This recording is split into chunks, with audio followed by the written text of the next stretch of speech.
1 Chroniques, chapitre 10. Les Philistins livrèrent bataille à Israël, et les hommes d'Israël prirent la fuite devant les Philistins et tombèrent morts sur la montagne de Gilboa.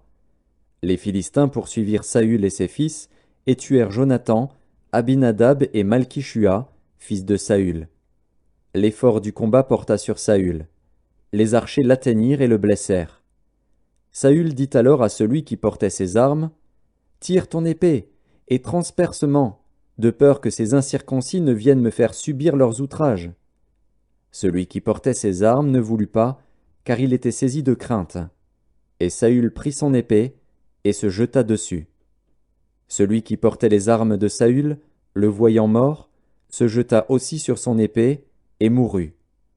Ainsi périrent Saül et ses 3 fils, et toute sa maison périt en même temps.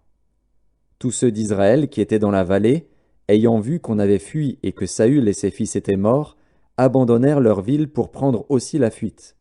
Et les Philistins allèrent s'y établir.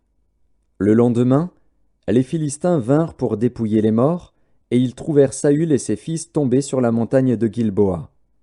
Ils le dépouillèrent, et emportèrent sa tête et ses armes.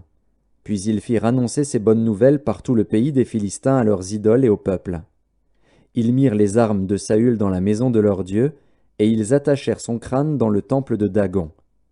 Tout Jabès en Galaad ayant appris tout ce que les Philistins avaient fait à Saül, tous les hommes vaillants se levèrent, prirent le corps de Saül et ceux de ses fils, et les transportèrent à Jabès. Ils enterrèrent leurs os sous le térébinthe, à Jabès, et ils jeûnèrent 7 jours.